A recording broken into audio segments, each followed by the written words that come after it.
उद्धारकर्ता प्रभु यीशु मसीह के नाम से आप सबको मैं अभिवादन करता हूं। आज हम लोग लूका रचित सुसमाचार उसके बारे में हम लोग देखने जा रहे हैं। हाँ, हम लोग पिछले हफ्ता जो लूका के बारे में हम लोग देखे थे, लूका कौन था और किसके लिए वो लिखा था और किस उद्देश्य से उन्होंने लिखा। लूका एकमात्र जो अन्य जाति का व्यक्ति था, लेकिन यीशु मसीह का चेला भी नहीं था, लेकिन हर बातों को बहुत विस्तार से अच्छी तरह उन्होंने ये किताबों को लिखा है करके हम लोग पिछले बार देखे थे।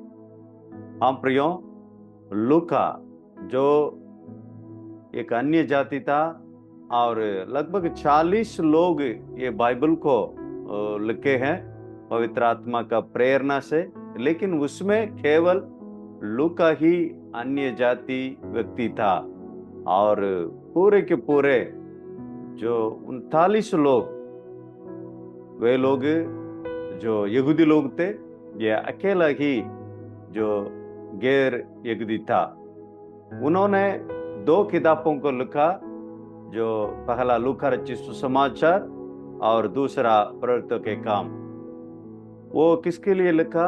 थियोफिलुस करके एक अधिकारी के लिए लिखा और यीशु मसीह का जन्म से लेकर उन्होंने यीशु मसीह का मृत्यु और पुनरुत्थान और स्वर्गरोगन सब लिखकर, उसके बाद प्रवक्ता के काम जो कलीसिया, जो यीशु समाचार कैसे पूरा दुनिया में फैला गया, उसको बारे में उन्होंने प्रवक्ता के काम को लिखा। आज हम लोग सीखेंगे लूका रचित सुसमाचार के बारे में। आज हम लोग देखेंगे जो लूका ने लिखा है, इसलिए उनके नाम से ही ये किताब बुलाया जा रहा है। लूका रचित सुसमाचार में आज हम लोग 7 महत्वपूर्ण बातों को हम देखने जा रहे हैं। उसमें पहला है लूका सुसमाचार की जो परिचय और रूपरेखा। दूसरा, केवल लूका में पाई जाने वाली विशेष बातों को हम देखने जा रहे हैं।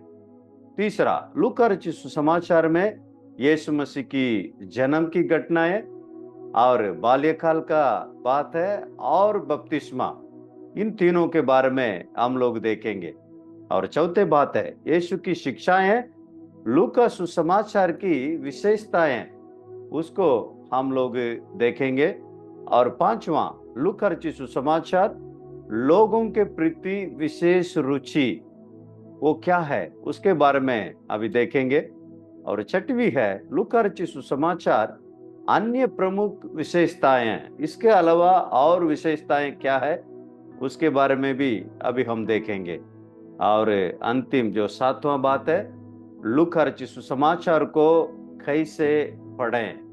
ये 7 महत्वपूर्ण बातों को लूका रचित सुसमाचार को समझने के लिए ये एक 7 बात है। इसको अगर हम सीख लिया तो ये बहुत आसानी से ये किताब हमारे लिए समझ में आएगा।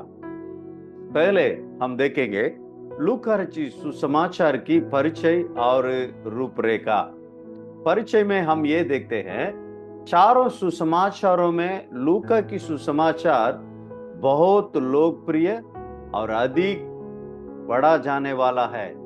हाँ प्रियो, ये जो किताब है अन्य किताब से बढ़कर अच्छा जानकारियां बहुत रहेगा और उसको पढ़ने के लिए बहुत रुचि के साथ पढ़ने के लिए उसको ऐसा उन्होंने लिखा है।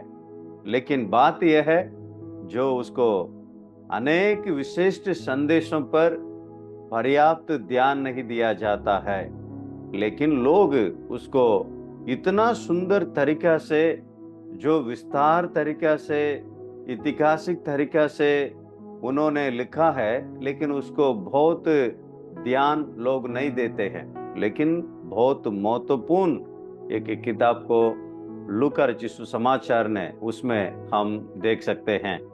विशेष करके दयालु सामरी, उड़ो पुत्र का कहानी, जो दृष्टांत और जक्कई और मरियम और मार्था और क्रूस पर पश्चाताप करने वाला डाकू तथा एम्माउस के मार्ग में चले जैसे घटनाएं केवल लूका में ही मिलती है। अन्य किताबों में ये बातों को हम देख नहीं सकते हैं। हम प्रियो, हम लोग जो सिनैप्टिक गॉस्पेल कहते हैं, मत्ती, मरकुस और लूका, ये तीनों थोड़ा एक दूसरे से मिलजुल रहता है। कई बातें इधर भी आती है उधर भी आती है, लेकिन ये लूका में ही ये बातों को हम देख सकते हैं। इसलिए ही ये लूका रचित सुसमाचार का एक विशेष किताब है, एक लोकप्रिय किताब है। वो एक विशेष संदेशों को हम लोग उसके द्वारा हम पा सकते हैं। अन्य सुसमाचार में वर्णित घटनाओं को भी लूका अधिक ऐतिहासिक तथा आत्मिक विवरणों के साथ प्रस्तुत करता है। सवाल ये होती है, मत्ती भी लिखा है, मरकुस भी लिखा है, फिर क्यों लूका भी उनका किताब में लिखते हैं करके अगर हम पूछेंगे तो वो दोनों किताब से बढ़कर ये किताब में आप देख सकते हैं, ऐतिहासिक को देख सकते हैं। ये जो ऐतिहासिक तौर पे उन्होंने लिखा है और आत्मिक विवरण उसमें ज्यादातर लूका में पाया जाता है। उदाहरण के लिए जो पृथ्वी का नमक वाली ये शिक्षा है, लूका बताता है कि नमक केवल स्वाद के लिए नहीं, बल्कि इससे वह सिखाता है कि विश्वासियों को संसार में भलाई को बढ़ाना और बुराई को रोकना चाहिए। हम प्रियो, ये नमक के बारे में आप मत्ती में भी देख सकते हैं, लेकिन जो लूका इसी तरह उन्होंने लिख रहे हैं, उसको थोड़ा आत्मिक तौर पे लेके जा रहे हैं। जो विश्वासी है वे लोग संसार में अपना भलाई करते हैं, उसको बढ़ाना चाहिए और भी करना चाहिए और बुराई को रोकना चाहिए। इस बातों को जो नमक के जो उदाहरण पे, नमक का जो दृष्टांत के उसमें से ये बातों को बताने आते हैं, बाकी किताबों में आप नहीं देख पाएंगे। इसलिए ही ये एक विशेष जो किताब करके हम समझते हैं। लूका का सुसमाचार यीशु के जीवन और उद्धार के संदेश को सही क्रम में तथा इसी ऐतिहासिक जो सटीकता के साथ प्रस्तुत करता है। हम प्रियो, ये जो यीशु मसीह का जीवन और उद्धार का संदेश ये ही महत्वपूर्ण है, लेकिन उसको सही क्रम अनुसार उन्होंने लिखा है। यीशु मसीह का जन्म और उसके बाद सेवकाई, ऐसा एक एक बातों को क्रम अनुसार जो आप इसमें देख सकते हैं लूका रचित सुसमाचार में। और ऐतिहासिक सटीकता, इसका मतलब है जो ऐतिहासिक बातों में भी उसमें मिलजुल रहता है। आप देख सकते हैं उसी समय का जो दूसरा जो अन्य बातों को भी इसमें जुड़े रहता है। इसके द्वारा हम ये देख पाएंगे, हाँ सचमुच में ये घटना हुआ है, इनके समय में हुआ है, इस संदर्भ में हुआ है, उसी समय का जो ऐसी घटना को बीच में ये बात हुआ है करके हम देख सकते हैं। उदाहरण के लिए जो 13 अध्याय में आप देख सकते हैं, जो अंजीर का जो फल देने वाला पेड़ के बारे में, जो नहीं दिया गया पेड़ के बारे में हम देख सकते हैं। उसके पहले अगर आप शुरुआत में पढ़ेंगे, वहां आकर वो बोलते हैं जो सिलोम का कुंभट गिर गया, उसमें 18 लोग खत्म हो चुके हैं करके लोग पूछते हैं। और जो हेरोदस ने कुछ लोगों का लहू को जो बलि देने का उसमें मिला दिया करके बोलते हैं। हाँ, ये इसको हम इसके द्वारा क्या लूका कहने आ रहा है। हाँ प्रियो, जो यीशु मसीह एक उदाहरण, एक दृष्टांत को कह रहे हैं, वो जिस संदर्भ में उन्होंने कहा करके उसको ऐतिहासिक सटीकता के साथ उन्होंने प्रस्तुत करता। ऐसा कई जगह में आप देख सकते हैं। जो लूका रचित सुसमाचार का आप एक और उदाहरण को बोलूंगा तो आपको अच्छा लगेगा। जो यूहन्ना बपतिस्मा देने वाला के बारे में बताने के समय, उस समय कौन कौन राज्य किया है करके बहुत विस्तार तरीके से लिखकर वो शुरू करते हैं। हाँ प्रियो, ये इसलिए ही इनका किताब एक विशेषता है, ऐतिहासिक सटीकता के साथ उन्होंने अपना जो सुसमाचार को प्रस्तुत किया है और क्रम अनुसार एक एक करके जन्म से लेकर ऐसा एक एक करके उन्होंने क्रम अनुसार ये किताब को लिखा है। लूका रचित सुसमाचार का रूपरेखा अगर आप देखेंगे, पहला अध्याय पहला वचन से चौथे अध्याय 13 वचन तक यीशु मसीह का जन्म और जीवन के पहले 30 वर्ष यीशु मसीह का 30 वर्ष तक उन्होंने क्या किया है, कैसे जन्म हुआ, कैसे पाला गया, पोसा गया, पढ़ाया और कैसे उनका 30 साल तक क्या हुआ करके हम देख सकते हैं। दूसरा भाग में हम देखते हैं जो लूका चौथे अध्याय 14 से लेकर 9वां अध्याय 50 तक गलील में सेवा, जो यीशु मसीह ने गलील में जो कुछ सेवा किया है उसके बारे में दिया गया है। 9 का 51 से लेकर 19 अध्याय उसका 44 तक आप देखेंगे यरूशलेम की यात्रा और विस्तृत शिक्षाएं, ये बातों को आप देख सकते हैं। और 19वां अध्याय 45 से लेकर और 23 अध्याय 56 जो वचन तक हम देख सकते हैं यरूशलेम में अंतिम दिन और दुख भोग और क्रूस, ये बातों को हम देख सकते हैं। और 24 अध्याय जो पुनरुत्थान और स्वर्गरोगन, ये दोनों बातों को 24 अध्याय में हम देख सकते हैं। जब कभी आप पढ़ते हैं ये लूका रचित सुसमाचार को इसी तरह 5 भाग कीजिए और 5 भाग को इसी तरह इसी तौर पे आप पढ़ेंगे, आपको बहुत सरल तरीके से ये किताब आपको अच्छी तरह समझ में आएगा। इसी तरह ही इसका रूपरेखा 5 जो भाग का किया गया है, 5 भागों में हम लोग इसको पढ़ सकते हैं। अगले बात केवल लूका में पाई जाने वाली विशेष बात है। हम प्रियो, इसलिए ये लूका रचित सुसमाचार एक विशेष किताब हम कहते हैं। इसमें एक विशेष बातों को वो बताते हैं।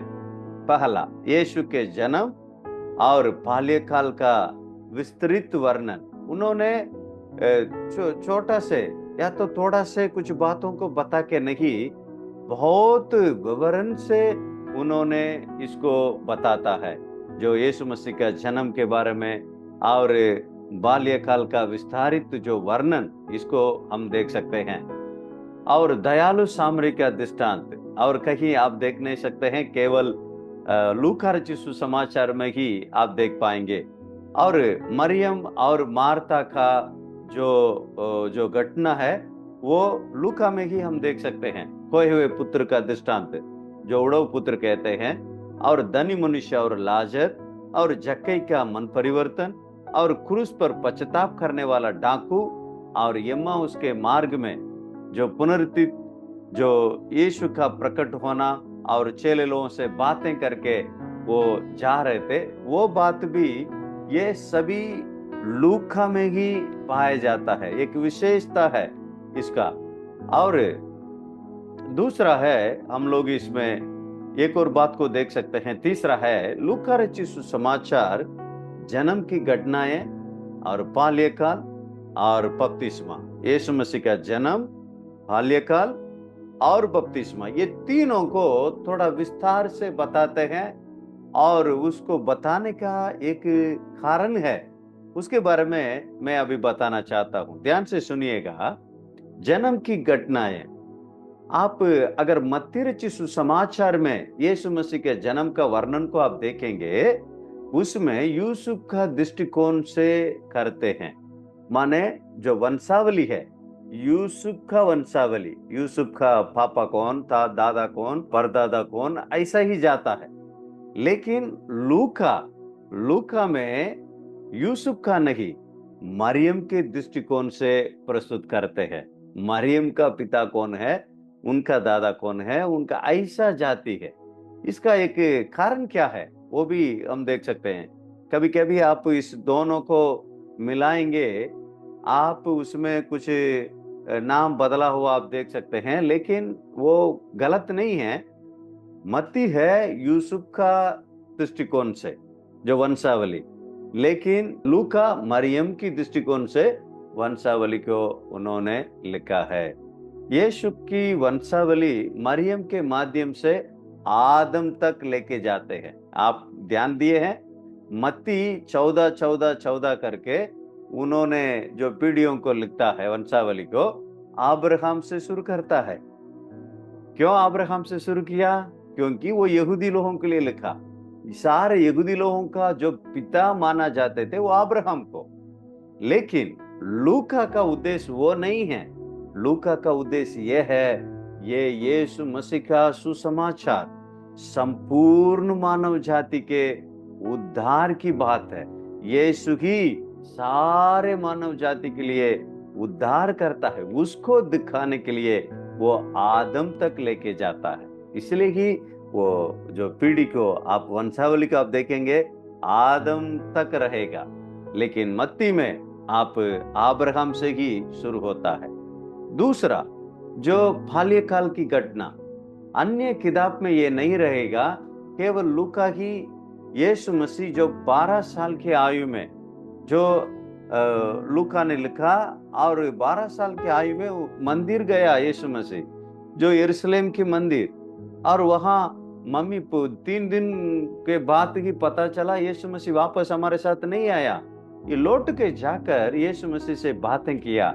यीशु मसीह ने मरियम और उनका माता पिता से ये कहा, मैं पिता का घर में रखना मेरे लिए आवश्यक है, मैं पिता का काम में हूं करके उन्होंने बताया। ये बात को ये दर्शाता है जो यीशु मसीह की अपना दिव्य पहचान को उन्होंने प्रकट किया, दिव्य पहचान को प्रकट कर रहे हैं। फिर उन्होंने उसके बाद जो लौट के आया और नासरत में माता पिता का आज्ञाकारी रखा करके लिखा है। हम प्रियो, यीशु मसीह अपना दिव्य पहचान को प्रकट किया यरूशलेम का मंदिर में, और घर में आकर अपना माता पिता का आज्ञाकारी बने रहा। इसलिए कि ये बाल्यकाल की जो घटना को उन्होंने लिखा रखा है। इसमें एक बात हम समझना है, कई लोग आजकल यूट्यूब में बोलते हैं यीशु मसीह भारत आया और यहाँ का जो सन्यासी लोग हैं, गुरु लोग हैं, उन लोगों के साथ बैठा, वहां बात किया, यहाँ बात किया करके वो कहानी बोलते हैं। लेकिन वो सच नहीं है प्रियो। यीशु मसीह नासरत में ही रहा, यीशु मसीह भारत देश नहीं आया। वो फालतू बातों को हम भी कोई देख के हाँ उत्साहित हो जाते हैं, लेकिन ये बात झूठ है, वो गलत शिक्षा है। यीशु मसीह वहां ही रहा, नासरत में रहकर अपना माता पिता का आज्ञाकारी में 30 साल तक वहां ही उन लोगों के साथ ही यीशु मसीह रहा है। तीसरा हम ये देखते हैं यीशु मसीह का बपतिस्मा। केवल लूका बताते हैं कि जब यीशु प्रार्थना कर रहे थे, कब? जो बपतिस्मा लेने के समय।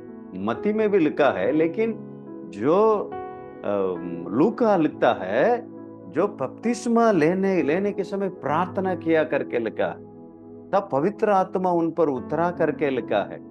नया नियम में पवित्र आत्मा के कार्यों के सबसे अधिक वर्णन लूका ने किया है। आप लोग गौर करके देखिएगा, जो पवित्र आत्मा के बारे में वो लूका ज्यादा से ज्यादा उन्होंने लिखा है। इसलिए प्रियो, इसलिए ही ये बपतिस्मा का जो यीशु का बपतिस्मा है एक विशेष है। जो यीशु मसीह का बाल्यकाल का जो घटना है एक विशेष बात है। यीशु मसीह का जन्म की इतना विवरण से वो लिखने का एक उद्देश्य है प्रियो। हाँ, अगले हम देखेंगे यीशु की शिक्षाएं, लूका सुसमाचार की विशेषताएं। यीशु की शिक्षाएं और लूका रचित सुसमाचार की विशेषताएं को हम लोग अभी देखेंगे। विशेष शिक्षाएं, आप देखिए, एक महत्वपूर्ण बातों को मैं बताने जा रहा हूं। जो पर्वत पर उपदेश, जो पहाड़ी उपदेश कहते हैं, मत्ती 5वां अध्याय, 6वें अध्याय और 7वें अध्याय, ये तीनों पहाड़ी उपदेश मत्ती में है। लेकिन लूका भी ये पहाड़ी उपदेश को लिखे हैं, लेकिन इन्होंने कैसे लिखा है, आप लोग कितने लोग इसको गौर किए हैं मालूम नहीं है। लेकिन ये एक प्लेन सरमन कहते हैं, समतल स्थान का उपदेश के रूप में ये प्रस्तुत करते हैं। मत्ती भी वही लिखा, लूका भी वही लिख रहे हैं, लेकिन इसका क्या फर्क है? उसको आप देखना है। प्रत्येक धन्य वचन, जो धन्य वचन में आप देख सकते हैं, उसमें सिर्फ धन्य वचन ही रहेगा। इसमें मत्ती रचित सुसमाचार में, लेकिन जो आप लूका में उसको पढ़ेंगे उसके साथ हाय, जो इसका मतलब चेतावनी भी उसमें जोड़ते आता है। केवल आशीष नहीं, चेतावनी भी। कैसे रखना है जिन लोगों को, जो कौन धन्य है और किसके लिए हाय है, ये दोनों मिला मिला के ही उनका वचन में आप देख सकते हैं। आप इसी तौर पे आप पढ़ के देखिएगा, हर एक धन्य वचन में वो जोड़ जोड़ के ही रहेगा, क्योंकि ये समतल स्थान का उपदेश, इससे वे परमेश्वर के आशीर्वाद के साथ साथ पाप के प्रति चेतावनी पर भी बल देता है। दो बातों को, यीशु में परमेश्वर का आशीष और साथ साथ पापी के प्रति चेतावनी, ये दोनों को उन्होंने समतल में रखा, इसलिए ही इसको कहते हैं समतल स्थान का उपदेश, प्लेन सरमन करके कहते हैं। दूसरा एक विशेष बातों को हम देखेंगे, केवल लूका में पाए जाने वाले दृष्टांत। हाँ प्रियो, कुछ दृष्टांतों, लगभग 40 दृष्टांत है करके कह रहे हैं ये चारों सुसमाचार में, लेकिन आप लूका में ही कुछ दृष्टांतों को देख सकते हैं। वो दृष्टांत ना तो मत्ती में है, ना तो मरकुस में है, ना तो यूहन्ना में है, केवल लूका में ही पाया जाता है। उसमें पहला है जो दयालु सामरी। दयालु सामरी का जो दृष्टांत है वो लूका में ही पाया जाता है, और उड़व पुत्र का जो दृष्टांत, और लगातार न्याय मांगने वाले विधवा जो लूका 18 अध्याय में आप देख सकते हैं, और फरीसी और चुंगी लेने वाला दोनों का प्रार्थना, उसको आप लूका में ही पाए देख सकते हैं। और आधी रात को रोटी मांगने वाला मित्र, वो बार बार मांगता है, वो बहुत परेशानी करता है करके देता है, वो केवल लूका ही उसको लिखा है। और बलहीन अंजीर का पेड़ हम बताए थे, जो लूका 13 अध्याय में देख जाते हैं, 3 साल हो गए अभी तक फल नहीं है करके जो मालिक कहता है, वो केवल लूका में ही पाया जाता है। और बेईमान भंडारी जो प्रबंधक है, जो अपने इच्छा के अनुसार जो करता है, वो लूका में ही दिया गया है। और लाजर और धनी मनुष्य, ये भी केवल लूका में ही पाया जाता है। ये सारे दृष्टांत है, आप लूका में ही देख सकते हैं। दूसरा, केवल लूका में वर्णित घटनाएं, अभी हम देखे थे लूका में पाए जाने वाले जो दृष्टांत को देखे थे, अभी केवल लूका में वर्णित घटनाएं। कुछ घटनाएं ना तो मरकुस में है, ना तो मत्ती में है, ना तो यूहन्ना में है, केवल ये जो घटना लूका में ही है। उसमें पहला है जो अद्भुत मछलियों को पकड़ना, पतरस जो मछली पकड़ता है 5वां अध्याय में आप देख सकते हैं, वो घटना है और किसी सुसमाचार में नहीं है। और 70 चेलों को जो भेजना, मत्ती में आप देख सकते हैं 12 चेलों को भेजने के जो बातों को आप देख सकते हैं, लेकिन लूका में और एक्स्ट्रा जो 70 चेलों को प्रभु यीशु मसीह भेजते हैं, वो बातें लिखा गया है। तीसरा, विधवा का दान, जो दान डालने के समय 2 सिक्का जो विधवा ने डाला है, वो लूका ने लिखा है। और चौथी बात है जो पापनी स्त्री के द्वारा यीशु के चरणों पर जो सुगंधित तेल लगाना, जो इत्र लगाया, वो जो लूका में पाया जाता है। और पांचवी, जो मरियम और मार्ता, ये मार्ता बहुत जो काम करती है, मरियम यीशु मसीह के पांव तले बैठती है, ये घटना है केवल लूका में ही पाया जाता है। और जक्कई का मन परिवर्तन, जक्कई जो यीशु मसीह को देखना चाहता था, जो लूका 19वां अध्याय में हम देख सकते हैं, वो केवल लूका में ही है। और जो जलंधर से जो पीड़ित व्यक्ति को चंगा करना, जो जलंधर माने सूजन और पानी भरना, जो पानी भरा हुआ जो शरीर है, ऐसा जो एक व्यक्ति को चंगा किया, वो केवल लूका में है। और जो गुबड़ी स्त्री को जो चंगा किया है, जो सालों साल गुबड़ी से रहती थी, यीशु मसीह मंदिर में देखकर उनको चंगाई किया, वो केवल लूका में पाया जाता है। और 10 कोढ़ियों को चंगा करना, 10 कोढ़ियों में इन्होंने जाओ याजकों को दिखाओ करके बोला, लेकिन एक व्यक्ति है आकर वापस लौट के आकर धन्यवाद बोला। वो घटना है केवल लूका में है। और क्रूस पर पश्चाताप करने वाला डाकू, अगर आप अन्य किताबों में देखेंगे जो लूका और मत्ती में, हाँ वहां 2 डाकुओं ने मजाक उड़ाया करके ही लिखा है यीशु मसीह को। लेकिन लूका जो एक व्यक्ति, एक क्रूस पर चढ़ाया हुआ एक व्यक्ति, उसमें दोनों में एक व्यक्ति जो पश्चाताप किया, जो स्वर्ग लोक में उठा लिया गया, वो घटना आप लूका में देख सकते हैं। और 11वां बात है इम्माउस के मार्ग में जो पुनर्जीवित यीशु से मिलने वाले 2 चेले, वे लोग इम्माउस का जो रास्ता में बात करके जा रहे थे, यीशु मसीह भी उन लोगों के साथ मिल गया। और जाने के समय यीशु मसीह पूरा पुराना नियम को उन लोगों से साथ बात किए थे। वो घटना और किताब में नहीं है, केवल लूका में पाया जाता है। और 12वीं बात है यीशु की स्वर्गारोहण का विस्तृत वर्णन, उसमें भी है, लेकिन ये स्वर्गारोहण का जो थोड़ा विस्तृत वर्णन को हम देख सकते हैं केवल लूका में। हाँ प्रियो, इसलिए ही लूका जो किताब है बहुत विशेष किताब है, और जिसको पढ़ने में आप बहुत रुचि लगेगा, और बहुत तरीका से लिखते हैं।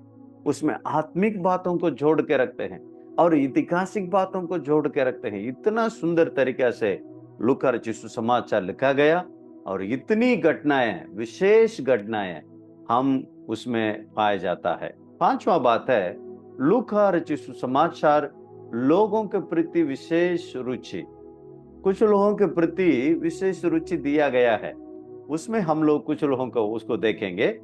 जो लूका का सुसमाचार यीशु की करुणा और मनुष्य के प्रति उनके प्रेम को विशेष रूप से प्रकट करता है। विशेष करके वह 6 प्रकार के जो लोगों पर अधिक ध्यान देता है। हम प्रियो, लूका रचित सुसमाचार में आप बार बार एक बातों को पढ़ सकते हैं। 6 लोगों के बारे में आप बार बार पढ़ सकते हैं, क्योंकि उसको विशेष कर उसको दिया गया है। उसके बारे में, उसमें पहला है सामरी, दयालु सामरी, जो दृष्टांत है यीशु मसीह, जो यीशु मसीह ने बोला है, वो लूका में दिया गया है। दयालु सामरी जो मदद किया है, वो एक सामरी ने मदद किया है। याजक ने चला गया, लेवी चला गया, लेकिन जो जरूरत व्यक्ति को सामरी ही किया है करके सामरी के बारे में दिया है। और 10 कोढ़ी में पहले बताया, 10 कोढ़ियों में से जो छंगाई हुआ, एक सामरी ने लौट के आकर धन्यवाद दिया। वो सामरी का बात को प्रभु यीशु मसीह कह रहे थे। लूका ये दर्शाता है कि सामरी भी परमेश्वर के प्रेम और उद्धार के अधिकारी हैं। उनका कहना यह है, बार बार ये सामरी के बारे में क्यों कह रहे हैं? वो घटना को, वो जो दृष्टांत को लिखने का जो एक उद्देश्य है, इसलिए उन्होंने लिखा सामरी भी परमेश्वर के प्रेम और उद्धार के अधिकारी हैं। उसको बताने के लिए ही वो उद्देश्य के साथ इसको इस्तेमाल कर रहे हैं। दूसरा, अन्य जाति, जो गैर यहूदी कहते हैं, अन्य जाति के बारे में भी इसमें हम देख सकते हैं। लूका इस बात पर बल देता है कि यीशु सभी लोगों का उद्धार करता है। हालेलुया। यीशु मसीह एक जाति के लिए, एक देश के लिए, एक कुछ किसी लोगों के लिए नहीं है, सारे लोगों के लिए, सभी लोगों का उद्धार करता है। इसलिए कि अन्य जाति के बारे में बार बार जो लूका में आप देख सकते हैं। जो सिमियोन यीशु को जो जन्मा हुआ, यीशु मसीह को हाथ में लेकर यही बोले थे, अन्य जातियों के लिए ज्योति, ऐसा करके उन्होंने घोषित करता है। हाँ प्रियो, इसके द्वारा ये कहने आ रहा है, ये जो उद्धार का ये ज्योति है, ये अन्य जाति के लिए भी ज्योति बन के रहेंगे करके ही उन्होंने बताया। और 70 चेलों को भेजते हैं। वो घटना के द्वारा ये बताते हैं सभी लोगों के लिए, जो सुसमाचार सुनाने के लिए ही 70 लोगों को भेजा करके हम देखते हैं। इसलिए ये अन्य जाति भी एक विशेष शब्द है। तीसरा, समाज द्वारा टुकराए गए लोग। हाँ प्रियो, चरवाहा, यीशु मसीह का जन्म का खबर पहला चरवाहा को मिला। और ये कौन है? जो समाज से टुकराए हुए लोग हैं। और जक्कई, जो लोगों से लोग सभी उनको नहीं मानते थे, अच्छा नहीं मानते थे, उनको जो अलग करके रखे थे, ऐसी जक्कई से प्रभु यीशु मसीह ने मिला। और कोढ़ी लोग जो शहर की बाहर ही रहते थे, लेकिन यीशु मसीह उन लोगों को छूकर चंगाई दिया है। और पापनी स्त्री, सब लोग घृणा करते थे, जो जक्कई से घृणा करते थे और घोड़ी से घृणा करते थे और पापनी स्त्री से जो घृणा करते थे, लेकिन ऐसी टुकराए हुए लोगों को यीशु ने स्वीकार किया है। हम प्रियो, परमेश्वर आज भी जो जीवन में जो ऐसा टुकराए हुए लोग हैं, उन लोगों को परमेश्वर स्वीकार करता है। यीशु मसीह उन लोगों को अधिक प्रेम करता है। और हम देखते हैं, लूका बताता है कि परमेश्वर का अनुग्रह है समाज के हर उस व्यक्ति के लिए है जिसे लोग टुकराते हैं। हाँ प्रियो, जिस लोगों को लोग जो इनकार करते हैं, लोग अलग करते हैं, लोग नहीं चाहते हैं, ऐसी लोगों को प्रभु यीशु मसीह प्यार करता है। और स्त्रियों के बारे में भी हम देख पाते हैं, विशेष करके जो मरियम, मार्ता और 12 वर्षों से जो लघु बखाने वाली जो पीड़ित स्त्री थी, और तथा यीशु की सेवा करने वाली स्त्रियों, ऐसा उल्लेख करता है। माने ये स्त्रियों के बारे में इतना जो बताते हैं, बाकी किताबों में नहीं देख पाएंगे। ये केवल लूका ही इन लोगों के बारे में बताते हैं। लूका स्त्रियों को महत्व और उनके विश्वास को जो सम्मान पूर्वक प्रस्तुत करता है। और हम देख सकते हैं, गरीब लोग, यीशु की गरीबों और अपंगों और अंधों और भिखारियों के प्रति करुणा को विशेष रूप से दर्शाता है। इसमें हम देख सकते हैं, जो गरीबी लोग, जो अपंग लोग हैं, यीशु मसीह जो अंधे लोग हैं, जो भिखारी लोग हैं, यीशु मसीह के पास आने के दम तरस खाकर लोगों को चंगाई दिया। प्रियो, गरीबों के प्रति प्रभु यीशु मसीह तरस खाकर उन लोगों को चंगाई दिया। वह सिखाता है कि धन से अधिक महत्वपूर्ण करुणा, बांटना और नम्रता है। हाँ प्रियो, जो धन से बढ़कर जो करुणा बहुत महत्वपूर्ण है, नम्रता बहुत महत्वपूर्ण है करके उन्होंने बताया। और पापी, लूका स्पष्ट करता है कि यीशु पापियों को खोजने और उनका उद्धार करने आया। लूका 19:10 में हम देखते हैं, मनुष्य का पुत्र खोए हुए को ढूंढने और उनको उद्धार करने आया है करके हम देखते हैं। हाँ प्रिय, पापी लोगों के प्रति यीशु मसीह का करुणा, यीशु मसीह का दया को हम देख सकते हैं। वह बल देता है कि जो कोई मन फिरता है उसे परमेश्वर की क्षमा और अनुग्रह अवश्य प्राप्त करते हैं। इनका कहना यही है, जो पापी जो हो गया, लेकिन जो मन फेरते हैं, यीशु मसीह के पास आते हैं, उनके ऊपर अनुग्रह करके पापों को क्षमा करते हैं। और ये बातों को ही वो बताने आ रहे हैं। 6वीं बात है, लूका रचित सुसमाचार अन्य प्रमुख विशेषताएं, और कुछ विशेषताएं हैं। स्वर्गदूत के बारे में सबसे, ये 4 सुसमाचार में सबसे ज्यादा आप देख सकते हैं लूका रचित सुसमाचार में। यूहन्ना बपतिस्मा देने वाला जो जन्म के बारे में जो उनके पिताजी जकरिया से बात करते हैं, और यीशु का जन्म को जो मरियम और यूसुफ के पास जो बात करते हैं, और जंगल में जब परीक्षा हुआ उस समय स्वर्गदूत ने आकर उनको दृढ़ किया है करके लिखा है। और गेत्सेमनी के जो बगीचा में यीशु मसीह प्रार्थना करने के समय जो स्वर्गदूत ने आकर उन लोगों को उत्साहित किया करके, ये बातों को हम लूका में हम देख सकते हैं। जो इसका मतलब ये है, परमेश्वर की योजना में स्वर्गदूतों को महत्वपूर्ण कार्य पर बल देता है, यह है बात है। और पवित्र आत्मा के बारे में अन्य किताबों से बढ़कर पवित्र आत्मा को बहुत महत्व दिया है लूका ने, इसलिए ये पवित्र आत्मा का सुसमाचार कहा जाता है। यीशु के जो गर्भधारण वो पवित्र आत्मा से हुआ है। और जो जकरिया, एलिशबेथ और यूहन्ना बपतिस्मा देने वाले और सिमियोन और अन्ना के जीवन में पवित्र आत्मा की कार्यवाही का वर्णन करते हैं। पवित्र आत्मा का प्रेरणा से ये लोग आया, पवित्र आत्मा का प्रेरणा से ये बोला, पवित्र आत्मा के जो परिपूर्ण होकर ये शब्द को बोला। ऐसी बातों को हम देख सकते हैं। ये जो केवल लूका ही इसको वर्णित करता है। यीशु की बपतिस्मा, सेवकाई और चेलों से किए गए प्रतिज्ञा में पवित्र आत्मा की सामर्थ्य पर विशेष बल देते हैं। हम प्रियो, ये सेवकाई में पवित्र आत्मा का सेवकाई है। यीशु मसीह जो लोगों को प्रतिज्ञा किया है पवित्र आत्मा के लिए, ये सब हम ये किताब में देख सकते हैं। और प्रार्थना सबसे ज्यादा, अगर आप एक एक अध्याय में देखते जाइएगा, वो यीशु मसीह ने प्रार्थना किया, सेवकाई के पहले, सेवकाई के बाद, ऐसा प्रार्थना के बारे में ज्यादा लिखे रहता है। यीशु मसीह प्रार्थना के लिए बहुत महत्व दिया है। यीशु मसीह जंगल में जाकर प्रार्थना किया, ऐसा करके अकेला जाकर प्रार्थना किया, अकेला जाकर रहा करके, ऐसा प्रार्थना के बारे में ज्यादा से ज्यादा ये जो लूका रचित सुसमाचार में हम लोग देख सकते हैं।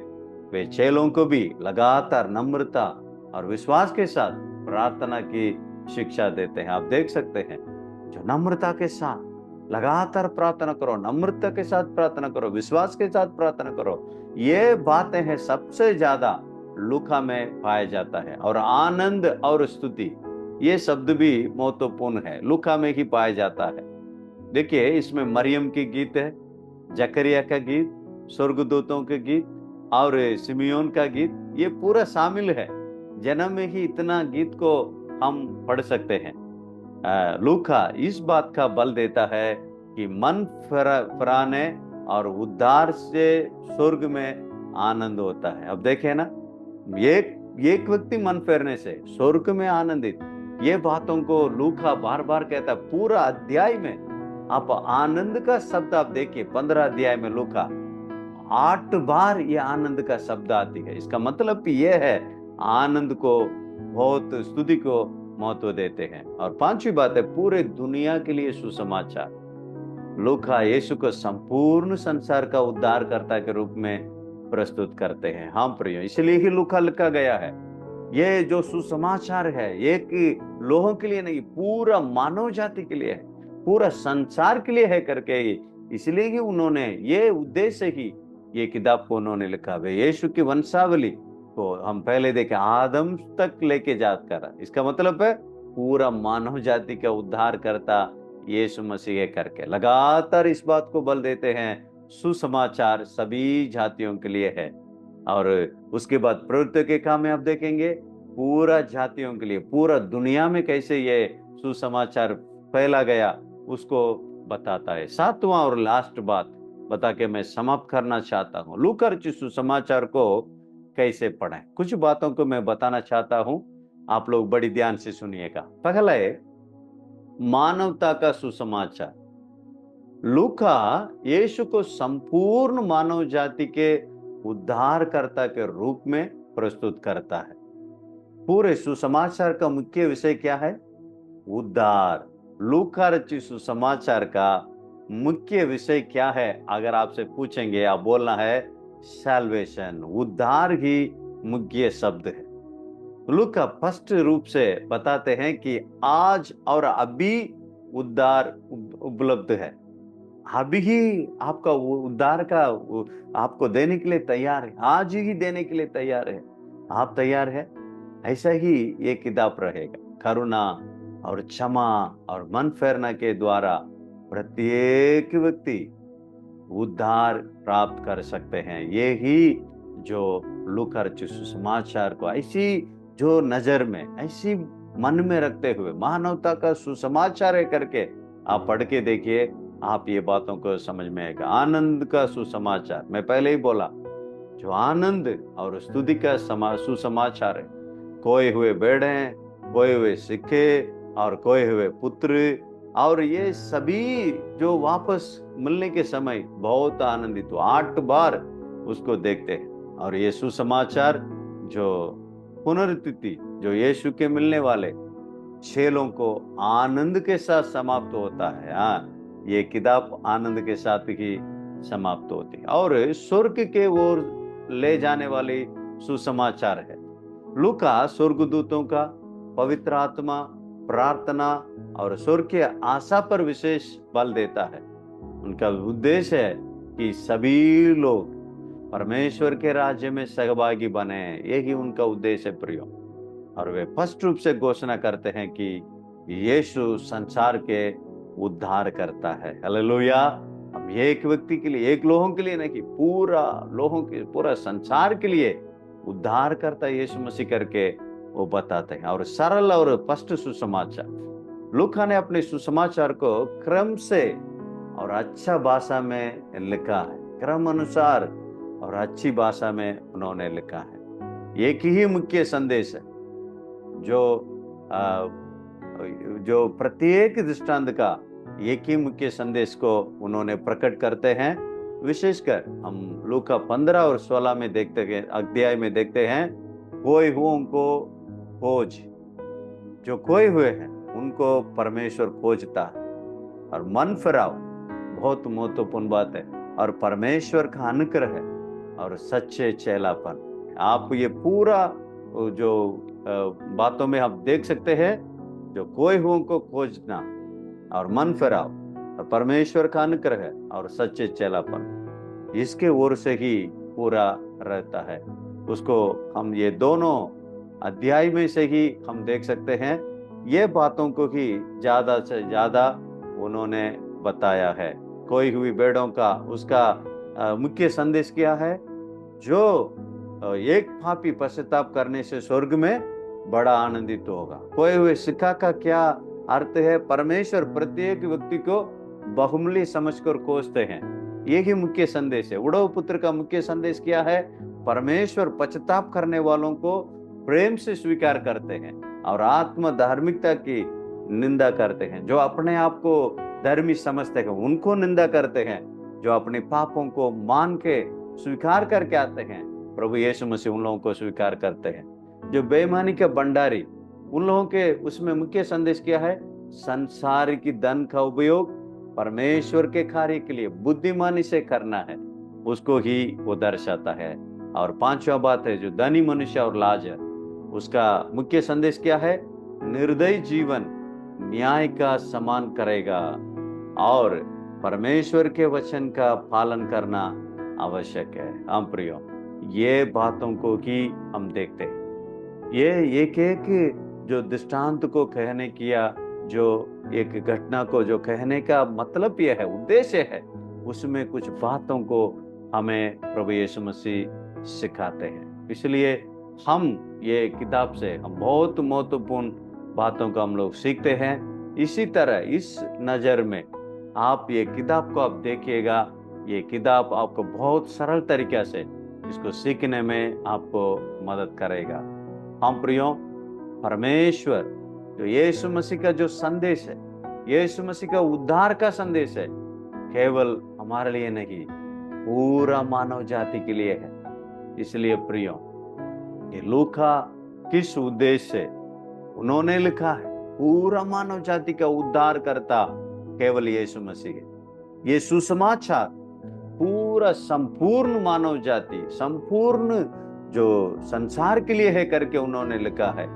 हम भी ये सुसमाचार को संपूर्ण जो संसार के लिए हम लेके जाएं, प्रभु का जो आगमन के लिए हम तैयार करें, और जो लूका के समान हम भी एक सुसमाचार का एक रूप में सबको ये सुसमाचार को सुनाने के लिए हम कोशिश करें। ऐसा ही प्रभु हम सबको आशीष करें। धन्यवाद।